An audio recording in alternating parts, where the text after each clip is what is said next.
joining us for another edition of Pink Coconut Television, a show that's all about you, your interests, your voices, your stories. That's why Pink Coconut Television is your show.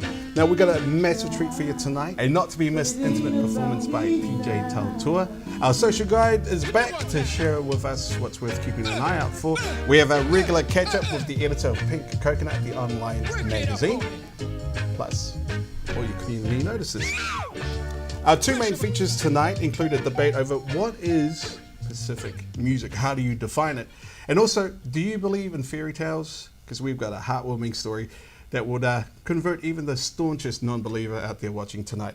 And with that, I'd like to introduce my guests. One is the music director for Pacific Media Network, a good friend of mine who still owes me money, Aholelei. The other is the founder of the Cinderellas Project, Yvonne Taufa Falealili. Guys, thanks for coming on board. I just want to start with you, Alf, and it's not because you owe me money. Your love for music, it started at an early age, right? Yep. And you got into DJing. How did that all come about? Okay, I guess my love for music all began in the church as a young youth. I'm amazed you went to church. You were also involved with 40G For The Grind, Yes. Kiwi R&B group. What was your involvement there? Initially, they got me in as the live DJ for the group, and then because I was so good, they actually brought me in as a member. So no, it's joking. Thankfully, it was cool. It was great. And now you're the music director of Pacific Media Network. Yep. What exactly does that mean? Screen music, and try and create a platform for young Pacific musicians, as well as, all the urban music that is coming from the States and other parts of the world. So you're best qualified to answer this question, because I often have debates over this. Pacific music, is it a genre? Is it like reggae? Is it hip hop? Is it R&B? And how do you define Pacific music? What is Pacific music? That question has been asked so many times, and I guess it's more or less, when you look at it, if you try and define it, it could be instrumentation, language, the content, and it could be just about Pacific stories that are unique to the Pacific. So Elvis Presley sings about Blue Hawaii. Does that become a Pacific song? Oh yeah. Because even it's Pacific in all the Samoan households from the 50s. Well, Elvis was half Samoan. Yeah. So, which is why we got pictures of it. But so does that qualify as a Pacific song? I guess so, because the number of songs that are classed as Pacific are from, like, say, nowadays from Africa, and because that is the music that is engaging with our Pacific audience, everyone's like, oh yeah, that's themed as a Pacific song, but it's not. Just wanted to quickly get your thoughts on Pacific music. How would you define Pacific music to someone who's new to it, who has no idea what Pacific music is? I wouldn't actually know how to describe it, but I do feel that Pacific Islanders, with the music that they do have a distinctive sound. Just like when you hear Black Americans sing, you can tell. And just like when you're watching The Voice or whatever, and you have a white person singing, and sometimes the judges turn around in shock because they think it's a black person, just because of the way that person is singing. With Pacific Islanders as well, I feel that there is definitely a distinctive sound, and so.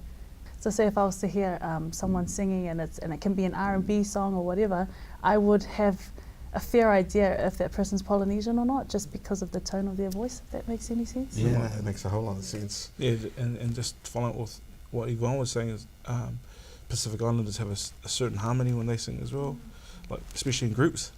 So like I alluded to or spoke about the choirs and whatnot, you can kind of get a gauge of, oh yeah, it's a kind of Pacific artist because they harmonise in a certain way.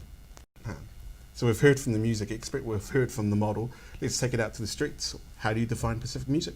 I think Pacific Island music is, the Pacific Island people that makes those music, they sing from what they experienced as a childhood as a Pacific Islander. It's kind of like hip hop but unique.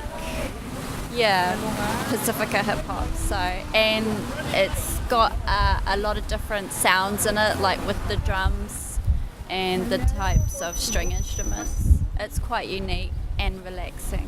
over the years, the Pacific Island music has changed. At one stage, I was listening to New FM, and especially during like 2005 and everything like that.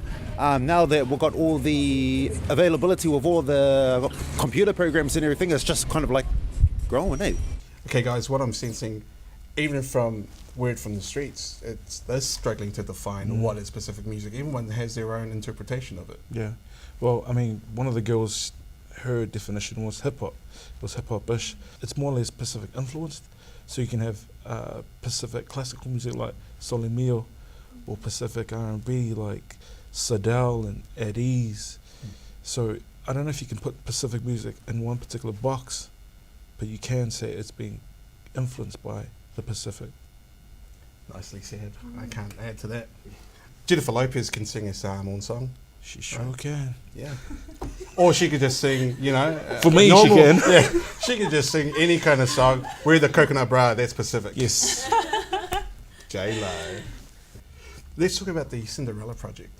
And what is the Cinderella Project for those of us who've never heard of it before?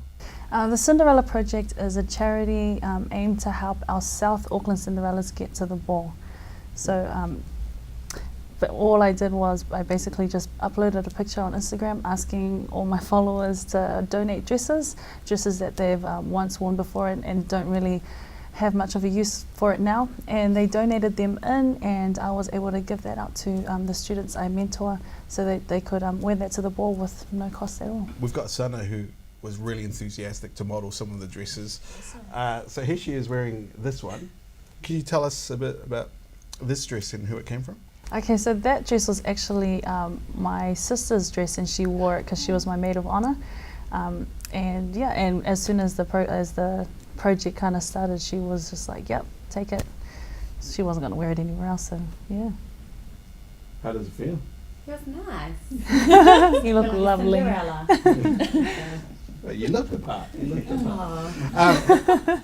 Now, some of the other dresses, because you were saying people who've been donating dresses also email stories about the dress and where they've worn it.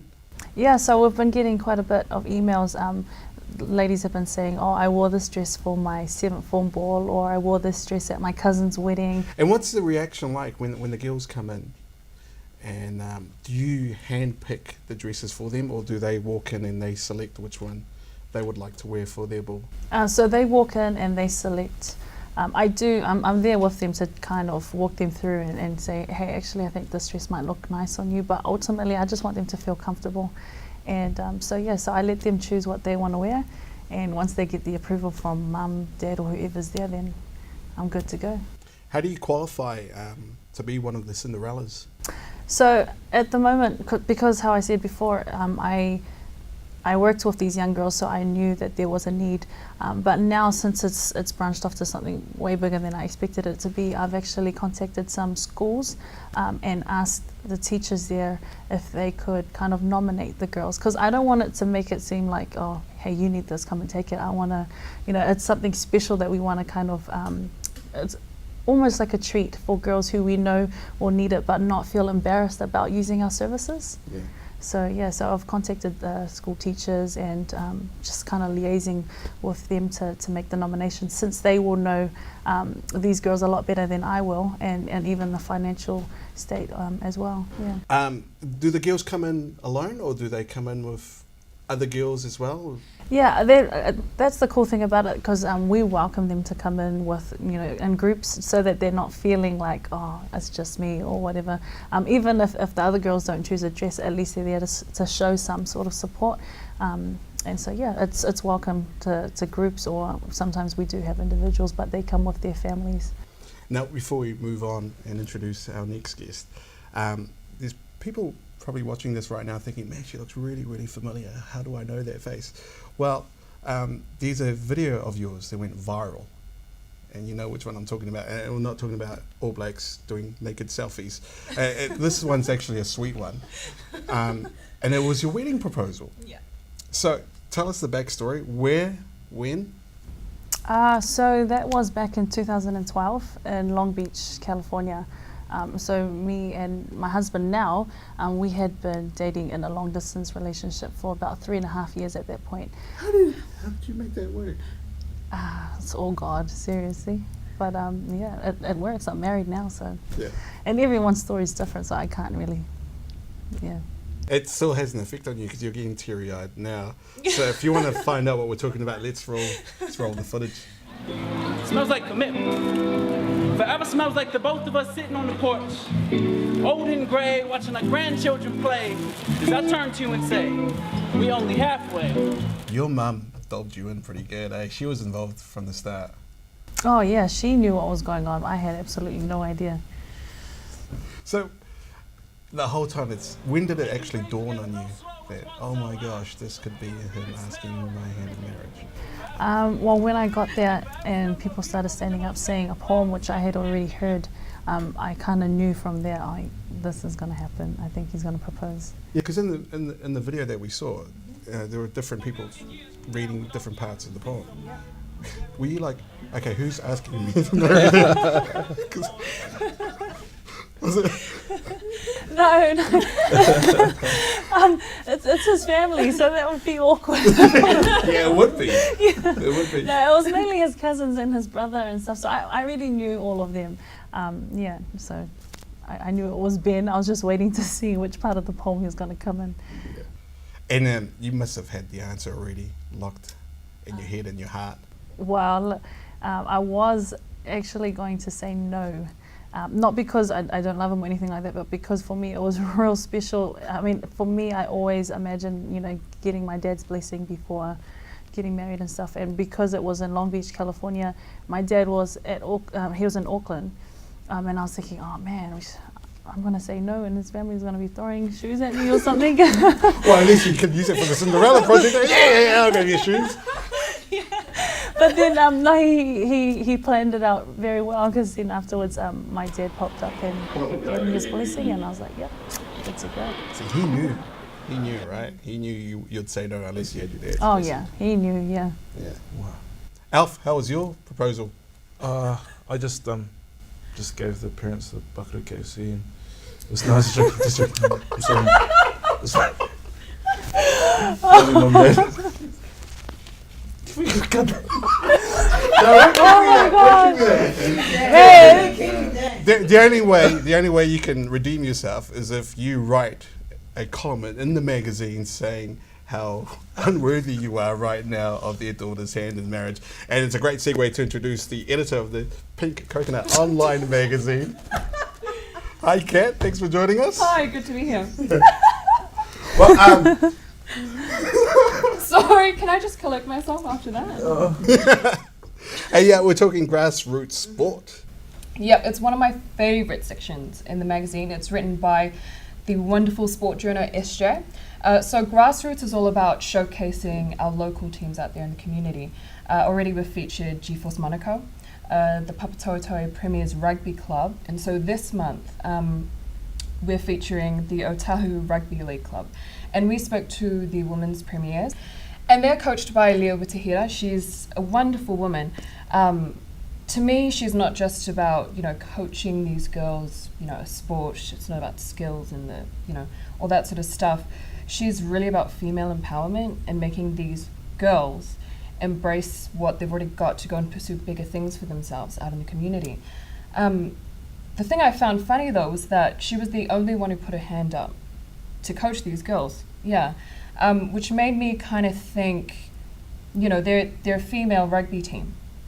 They're playing rugby league, but this is a country that's really supportive of the sport. So I'm just wondering, if you guys thought as well, do you think there's like a kind of gender bias in rugby league towards, men? Because you look at Black Ferns, right? Yeah. And how many times have they won the World Cup? They've won 4 World Cups, and sadly we missed out on this year's one. Yep. But yeah, there is, Yeah, because yeah. the All Blacks have won 2, and it's a religion here, right? Yeah, exactly. Men's rugby, and yet we're not giving the women, the spotlight, so to speak. So, but the great thing about the online magazine too is the fact that, because you weren't really a sports buff, but now you're really getting enthusiastic Didn't about have to tell sports. everyone that. Jeez. I'm not a sports buff, but I really do want to support those teams because you never know. These are the next generation of Kiwi stars, coming up. So it's good to get in there and support them when they're at that level. so that they know that they have the support. Yeah. What can we look forward to next month this year? That's a secret. But I'm really looking for other teams out in the community to contact us. So Pink Coconut Magazine wants to support you, so email us at fun@pinkcoconutmagazine.com. Cool. Thanks, Kat. We'll see you next week. I can't believe I'm going to say this, and I'm doing this because I'm so excited. Let's talk dresses. Sana's here to join us for community notices, but first let's talk about this dress. Where's this dress from? Oh, this is actually my dress, and I wore it to a Valentine's ball, and I only wore it once, and it was gifted to me from my fiance. So this dress is from LA, and yeah, Wow. that's the story behind it. We're here to read the community notices in the LA dress. Here's Sana. Thanks, Jandals. Hey, everyone. Now, Pasifika Power Up. I wish this program was available while I was at school. Thanks to the Ministry of Education, we want to power up your child for success. It's a fun program for parents and families to champion their children's learning and provide academic support for secondary and primary students. Look out for a power station coming to your area soon. Now, the huge one to listen out for, Alopaupau Festival. Radio 531 PI want to send you to the third year of Alopaupau Festival in Samoa, celebrating outrigging, regattas, music and art. From the 15th to the 20th of September, you and a loved one could be soaking up some sun and dipping your toes into the beautiful warm oceans of Samoa. And to top it off with a free concert from the boys of Three Houses Down. Flights and accommodation all paid for with $531 spending money. You have 5 more days to get yourself into the draw. The winner will be announced this Monday, so good luck. For more information on Alopaupau Festival and community notices, check out radio531pi.com. And I just want to make a huge shout out to Radio 531 PI, who turned 21 over the weekend. Happy birthday. I'll be back with more community notices shortly.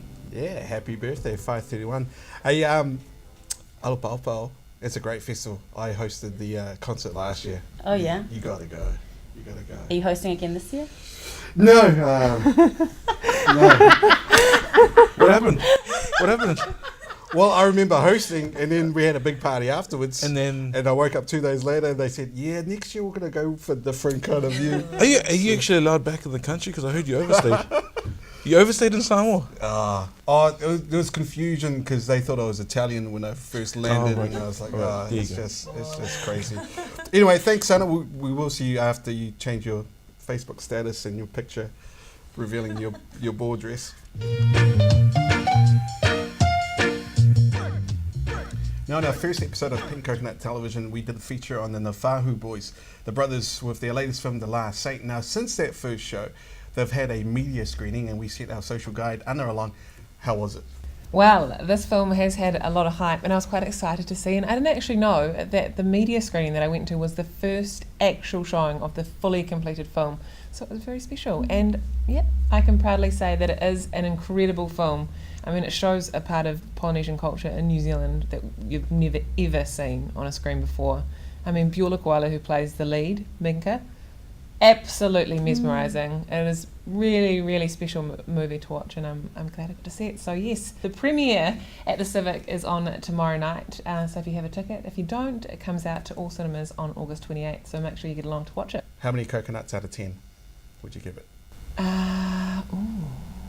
9. Wow. Especially the coconut with the afro in it. She does feature in it, so look out for it. Now, what else should we keep an eye out for? Another thing you should add to your to-do list is the brand new play by Midia George, Sunset Road. Now, theatre's a great thing to do in the wintertime. You know, it might be a little bit wet in the car, getting out of the car, parking the car, going to the theatre, but hey, once you go inside, those things will just be not so fond memories of a past life.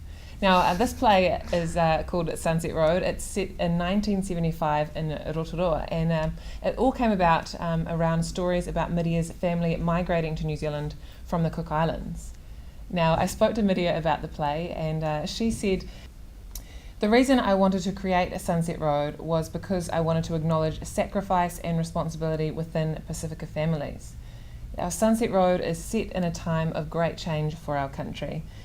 We had the Dawn Raids that were in swing, Ngā Tamatoa, and the Polynesian Panthers were all at work. Yeah, so Midia explores various issues within this play through the infamous Night Raiders, looking for overstayers, which was very prevalent in New Zealand in the 70s, disaffected youth, and of course the culture clash and assimilation of fitting in to a new life. And it's a great opportunity to be reminded of our history with us being immigrants into this country. So Sunset Road is a coming-of-age story. A third of you said it's insightful, delightful, and a powerful drama. It opened tonight at Q Theatre. Nice work. And we'll catch you next time as always.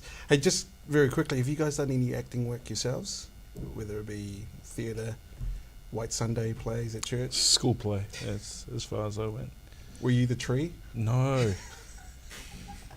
I was a tree. I'm proud of it. I was a tree. I was a tree many times. What was I? Actually, with White Sunday, like they'd always fly one of the girls over from the islands, so she'll have like 6 pages of dialogue, and I was like soldier number 3, and my line was like, "Whoa, Nate," which is, that's me. Hey, yeah, actually, we got footage of Alf acting or trying to act. Enjoy this one.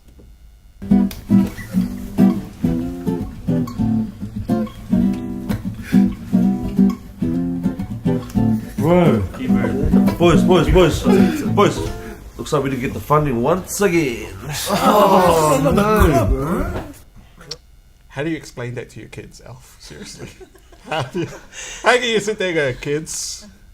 That was This is great. how I met your mother. That was a great piece of work. You reckon, guys? No? Thanks. All right, let's. She's here wearing a new dress. More community notice with Sana. Yes, this is an awesome dress. I like it. Oh, it looks great on you. Thank you. What's the story behind that one? It's another one of my little sister's dresses. So it's lucky I got 5 sisters. That's how I pretty much started. I just bring your dresses in, and this is it. So it was her 7th form ball gown. Yeah, Nice. it's really awesome. Does it make you want to go back to the ball? I know. So if you needed a board date, I'm ready. But I might be a little bit over your age. And community notices for today. Thank you. If you are in need of something fun, but you want to sneak in a little bit of learning with the kids, head down to the Auckland War Memorial Museum. Explore the Entangled Islands exhibition and see the growth and development of Samoa over the last 100 years, and also the relationship with Germany and also Aotearoa.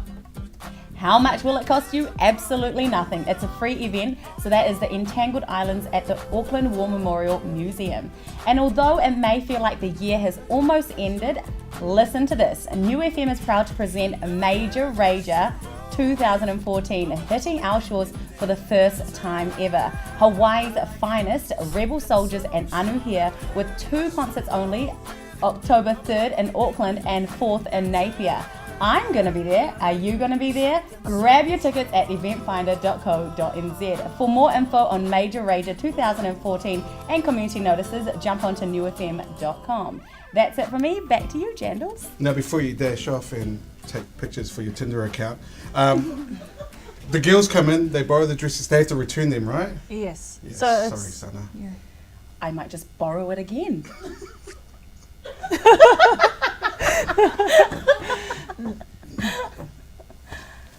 I don't know where I'm going now.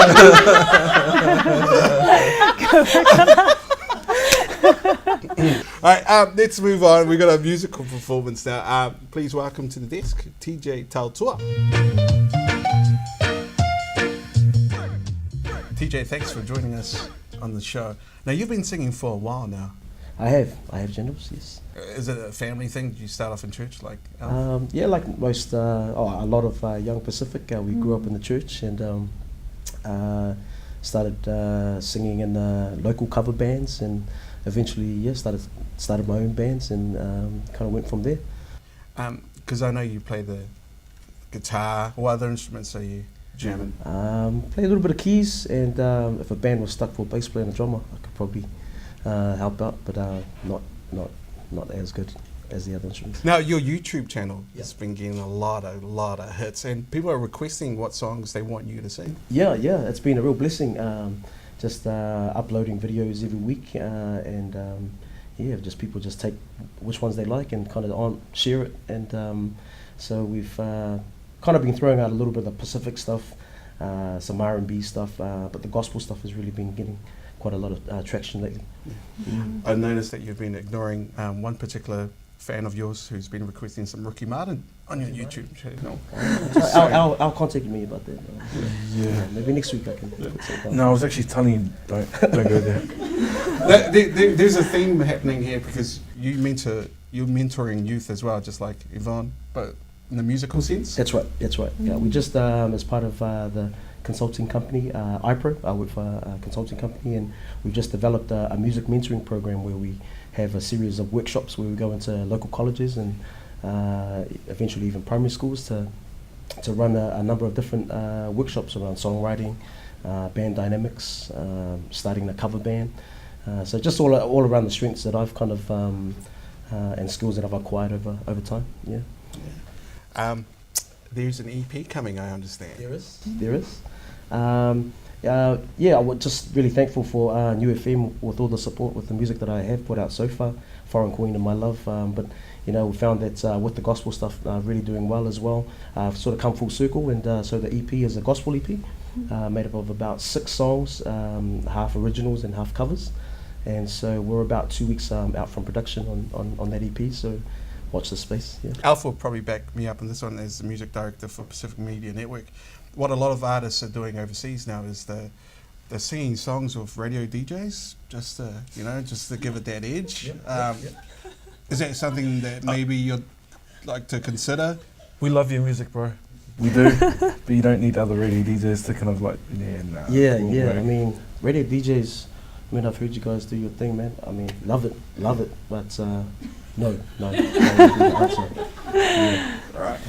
So, I guess you're going to sing without the radio DJ to end the show for us? Mime if you like it, in the background if you like. Mime. Thanks, mate.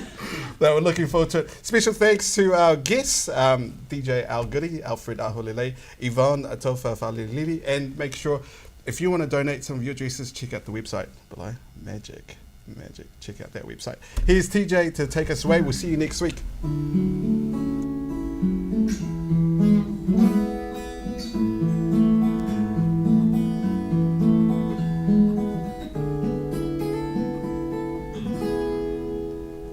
All I wanna do right now is tell the whole wide world that Jesus is Lord of all. I don't care what people have to say. They can laugh or shut me out, exclude me from the crowd, but it ain't about me now. Should have known right from the start. I was a nobody, a nothing, without you in my life, Lord. Now that you're mine, number one priority, I give you nothing but the best of me. Have your way, you will use my abilities to the full extent for your glory. I will exalt your name, Jesus. I will lift you up on high until the day I die, oh Lord. I promise you will be magnified until the day I die, oh Lord. I promise you will be magnified.